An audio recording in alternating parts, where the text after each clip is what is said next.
रमेश नाम का एक लड़का जो पढ़ाई लिखाई में काफ़ी होशियार था। इसीलिए रमेश के माता पिता ने उसे डॉक्टरी की पढ़ाई करने के लिए रमेश को कोटा शहर में नीट एग्ज़ाम की तैयारी के लिए कोटा भेज दिया। वह मन लगाकर पढ़ाई करता था। इसी कारण उसका सारा दिन पढ़ाई करने में बीत जाता। शायद इसी कारण उसका कोटा शहर में कुछ गिने चुने ही दोस्त थे। उसके सभी दोस्त भी नीट की तैयारी करते थे। इसी कारण उनका एक व्हाट्सएप पर ग्रुप भी था जिस पर वह केवल पढ़ाई के ही सवाल पूछा करते थे। ग्रुप में चैटिंग करते करते रमेश को नींद आ जाती है। उसे खुद को भी पता नहीं चलता। जब वह सुबह उठकर समय देखता है तो दोपहर के 11 बजे थे।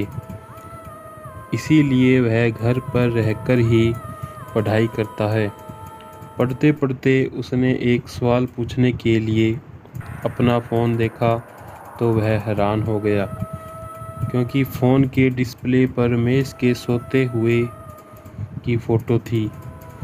उसे अच्छी प्रकार से याद था कि उसने ऐसी कोई भी फ़ोटो नहीं ली थी और उसके अलावा उस कमरे में और कोई भी नहीं था।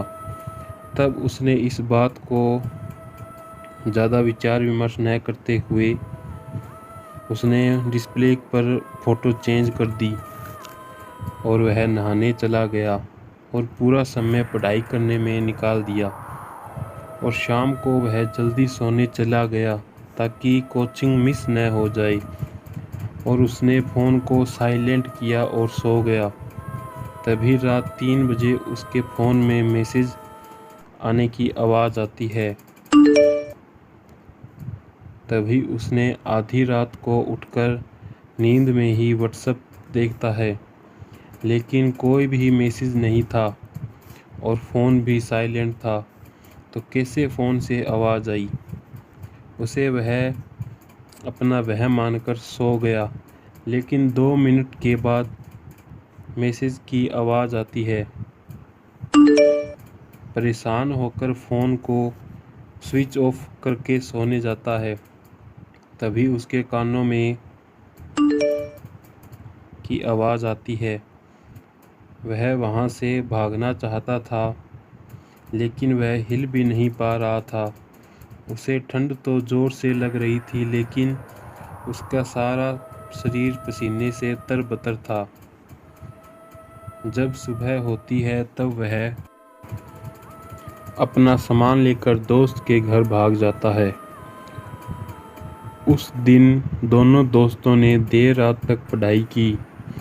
जब रमेश ने सुबह उठकर फ़ोन देखा तो फेसबुक पर उसका एक स्टेटस अपडेट था कि आई एम फीलिंग स्केर्ड, और उसका एक रिप्लाई आया कि डोंट वरी, मैं हूँ ना।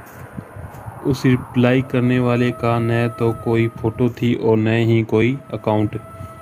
उसे देखकर वह अपने दोस्त से पूछता है, क्या तुमने मेरा फेसबुक चलाया था? उसका जवाब सुनकर वह सोचता है कि कौन है जो मेरे साथ इस तरह के गंदे मजाक करता है। ये सब सोचकर वह पढ़ाई करने लग जाता है और लगभग सारा समय अपना फ़ोन बंद रखता है। जब वह कोचिंग क्लास में था तभी उसका फ़ोन वाइब्रेट होता है। जब वह अपना फ़ोन देखता है कि उसे फेसबुक पर एक मैसेज आया था, हाय मिसिंग मी। तभी वह क्लास में बैठा बैठा जवाब देता है कि आप कौन हैं। तब उसे उधर से जवाब आता है, आकर बताऊं, 2 मिनट लगेंगे आने में। तब वह डर के कारण फ़ोन में से बैटरी निकाल कर अलग कर देता है। उसके 3 मिनट बाद उसके कान में आवाज़ आती है। तब वह अपना फेसबुक अकाउंट लैपटॉप में लॉगिन करके देखता है, लेकिन उसे कोई भी मैसेज नहीं आया था और न ही कोई स्टेटस अपडेट था। तभी रमेश जल्दी से फ़ोन को ऑन करके देखता है तो उसे वह स्टेटस और मैसेज वैसे के वैसे मिलते हैं। तभी उसने अपना फ़ोन बंद कर दिया और एक नया फ़ोन खरीद लिया। फ़ोन ऑन करते ही ऑपरेटर के 2-4 मैसेज आते हैं और साथ ही एक फेसबुक पर मैसेज आता है कि नया फ़ोन मुबारक हो। तभी फ़ोन ऑफ करके वह सोचता है कि फ़ोन तो नया है और लैपटॉप में भी कोई मैसेज नहीं आते। तब वह नई सिम के बारे में सोचता है। जब वह अपना पुराना नंबर ऑनलाइन देखता है तो वह हैरान हो जाता है, क्योंकि ये नंबर तो किसी प्रेस के नाम पर बुक था। तभी जल्दी से वह लैपटॉप पर गूगल में नंबर प्लस कॉलेज का नाम प्लस कोटा भरकर देखता है तो रिजल्ट को देखकर वह काफ़ी डर जाता है, क्योंकि वह देखता है कि ये तो प्रेस के खुदकुशी करने की न्यूज़ है। वह इंजीनियरिंग नहीं करना चाहता था, लेकिन घर वालों के प्रेशर और कोचिंग के प्रेशर के कारण वह आत्महत्या कर लेता है। रमेश अभी न्यूज़ ही पढ़ रहा था, तभी मैसेज आता है फेसबुक पर, वेरी स्मार्ट। रमेश ने ये नंबर बंद कराकर एक नई सिम कार्ड ले ली। तभी से ये सारी घटनाएं बंद हो गई और रमेश अपना सारा ध्यान पढ़ाई में ही फोकस रखता था। तभी उसका एक नया दोस्त राघव बनता है, जिसे इंजीनियरिंग में कोई दिलचस्पी नहीं थी, लेकिन घर वालों के प्रेशर के कारण वह पढ़ाई कर रहा था। जब यूनिट टेस्ट होते हैं तो उसका रिजल्ट आता है। राघव उसमें फेल हो जाता है। जब रमेश उसे मिलने उसके घर पर जाता है तब वह देखता है कि राघव फ़ोन पर लड़ाई कर रहा था। राघव को देखकर वह रमेश से कहता है, इस बेइज्जती से अच्छा है कि खुदकुशी कर लूं।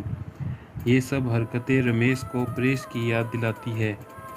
तब राघव इस डिप्रेशन के कारण खुदकुशी कर लेता है और अगले दिन राघव की न्यूज़ भी प्रेस की न्यूज़ की तरह छपती है। इससे रमेश डर के वह अपना सब कुछ छोड़कर घर वापस चला जाता है। तब से रमेश को हर रात में फ़ोन की आवाज़ सुनाई देती है और वह प्रेस को देख कर डर जाता है।